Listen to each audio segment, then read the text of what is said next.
What's up, people? Scott back with another video. Today I wanted to speak about relationships and love, and that what I've figured out through experience and observation is that when people get married and when people need to define what we are, what are we? Are we girlfriend or boyfriend?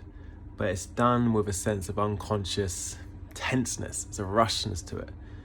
There's a fear, almost like a panic, that when you agree to do that, you're basically marrying the church, as opposed to really marrying the person. And I think that the reason behind that is we rush life and we believe we have to earn our way back to God, as if God isn't unconditional, which if you look it up in the dictionary, you find out what that means. But essentially, from my perspective, God just loves us. Whatever you do, God's unyielding, unconditional love is always there. So there's no commitment needed, right? There's no earning needed. I remember a great friend once said that there's no trophy, award, ceremony waiting for you if you do enough good deeds when you get to heaven, right? Because that would be kind of strange if you think about it. It's more epic than that, right? It's bigger than that. It's more beautiful. It's more sublime. More just fucking awesome. But yeah, that's something I realized, because I remember maybe 10 years ago, I was flying high on life. I had my challenges. I didn't have much money, but I was good. I was in a good place. And I realized it was because I was accepting who I was. I was just flowing. I wasn't suppressing things because I was scared of the consequence of losing loved ones, losing love on the outside. So I was saying yes to more things. But I remember I once got into a relationship with someone where I knew in my heart I didn't want to be her boyfriend. I was young, I was like 20, 22. Super young, and I was single, and I just wanted to explore, right? I only had one girlfriend before that. I wanted to explore. And I remember I was gonna move in with my friend, my current flatmate at that time. Travel a bit, work, blah, blah, blah. And I remember choosing to be with her, moving in, and it just ruined my life for a while. And I realized her saying to me at the time, she's like, I like you. But it was said in a way where it was kind of possessive. It was like a possessive, maybe not manipulative, but unconscious move. And I remember it's like, oh, she wants me to be her boyfriend. That's quick. We ended up moving together very quickly. And the point I'm trying to make is that I didn't really want to be with her, but I doubted it. And do you know what I did? I started looking up fucking astrology to try to rationalize my choice. I started trying to commune with God to rationalize my choice. When in my heart, the decision was already made, but I turned against my heart. And so I went to my brain to try and rationalize why I should do it. And do you know what thought came to me? You lack commitment, Scott. So I was like, oh, I must have commitment issues. Let me go into this relationship. And it was terrible. And after all these years, because I'm like 35, 36 now, after all these years, I realized that that lack of commitment was to one thing: the church. Now, my family, maybe they're Christians, you could call them Christians maybe, but they've never been churchgoers. I used to go to church when I was at school, but you know, at my age, most people don't go to church, right? So it was still religious though. Reflecting now, it was still religious because we have a religious hangover. There's a beautiful friend called Roxy. Odyssey of Ascension is a great channel, and she speaks about the religious hangover. That even though we're kind of turning away from religion, going more within, realize that you can cut the church out and just connect with God straight away with inside yourself. You don't need a middleman as such. That there's still a big religious hangover in society around sex, around money, or ego. There's this fear of being a sinner and I must do the right thing, whether it's getting status on stage and being adored by hundreds of millions of fans, or it's paying homage to the church. I've got to be a family man because that's what my parents expect of me. There's this thing of I need to commit. It's important. I can't be playful anymore. I can't be fun. I've got to get serious, right? And you step into things and get into agreements that aren't really your agreements. But you got scared because you think there's some thunderous God out there wanting to smite you. How petty is that if you think about it? In terms of the conditions we put on God, what we believe God to be, as like a petty old man, right? It's kind of, well, lack of a better term, it's kind of dumb, right?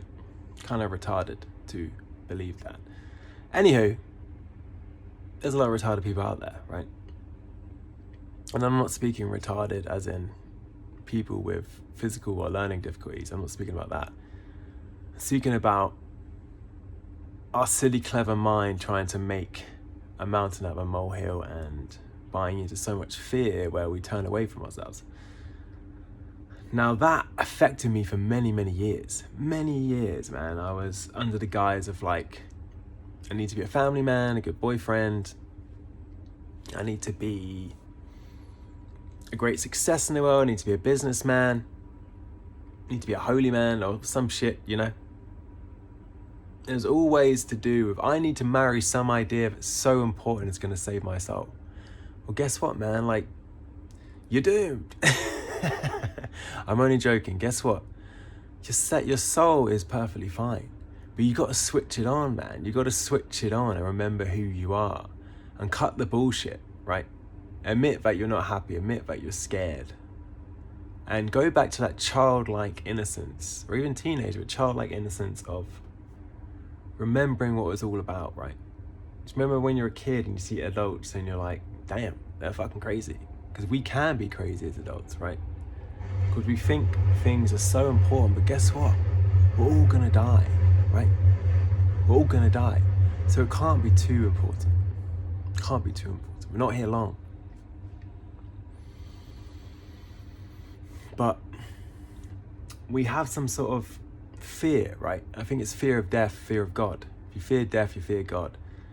And this fear of, I'm not gonna make it, I need to make decisions now, creates a real rushing, right? We wanna rush to certainty. We wanna possess people that know that never cross boundaries that I've set. And if they fail me, fuck them, right? They're gonna burn in hell because they failed me, right? That's why exclusivity in relationships doesn't work with so many people. They get depressed, they get sad, they cheat, divorce. What's it, 50% of divorce rate worldwide? Cheating, left, right, and center. It's just not necessary, man. But you gotta have the guts just to stay, like for me, for example, I'm going off on a tangent right now. But obviously the church controlled sex, right? Controlled sex. Gotta be a good family man, but you gotta pay up to the church every week because you're guilty, right? But I'm comfortable with my sex. It's just is what it is. It's natural, right? And I can't do exclusivity because I just don't believe in it for me, really. I have no need for it. It would be just a weight I don't need to carry. But we're afraid of that, right? We're afraid of so many things. And we're afraid of society's judgment, which has become the new God, right? And maybe it always was the God. The church's judgment, society's judgment. There's no need for all of this, man. There's no need for all of it. But it does take guts to be like, do you know what, man? I'm fucking lonely, I'm sad. I want to fall in love. I want to have sex. I haven't had sex in 40 years. I've made a commitment to God to be miserable, right? Can you see how insane we are sometimes, right? We're really insane. But thankfully, you have me. and you have others, and you have yourself. And if you came across this video, there must be some meaning, because I'm a bit of a whack job. But that's it, man. That's it. Because what about commitment to joy? What about commitment to expansion, to wonder? Do you think God is interested in that? You bet he is. Do you know why? Because you are God, right? We're made in the image of God. You are an extension of the Lord, of God, the Father, the One, the universe. You are that. But again, are you willing to accept that? Are you willing to accept that God is really real? Because you have to accept God within yourself as real. But you're godly, right? You have authority, you have worth. But it will mean letting go of some things and making some decisions that scare the shit out of you sometimes, right? Because we love to polarize things down here. We love to be right so we don't be wrong. We want to be holy so we're not devilish, right? But then you see in church some of the fucked up things priests do, right? Sexual, I can't speak today. Maybe I don't want to say it, but it's fucked up shit they do, right? Because sexuality is suppressed. And for most, when sexuality gets suppressed, it becomes dirty, and then you end up doing some awful shit because it's built up for so many years where it just splurges out and it comes out ugly. What's that about? Is that not worth investigation? I believe so. I believe so. But again, I've got nothing against the church. I love freaking Christians. I love Buddha. I love all the gods, all the religions. You can learn something. Jesus was a great man, right? He was a great fucking dude. He did some amazing shit. If you ever touch his energy, I can tell you this, it will melt your heart. But a lot of the stuff around it, the organized around it, is to basically get your cash, right? They want your money because it's a business, right? It's a business. So know that, right? And I'm not saying there aren't some priests and stuff who have pure hearts. I'm not saying that. I'm just saying there's a lot of distortion around the church. So I will leave it at that, right? I love you guys. Take what you will.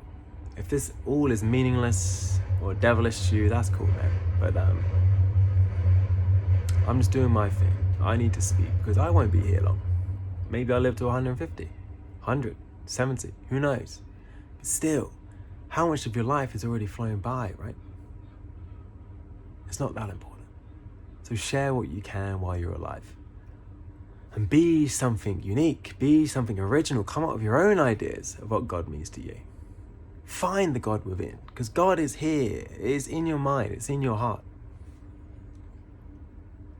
But again, that's your vibe, man. Do what you want to do. I'm doing me. And if you want to connect, reach out in the comments and let's connect, right? So I love you. Scott the Life Artist.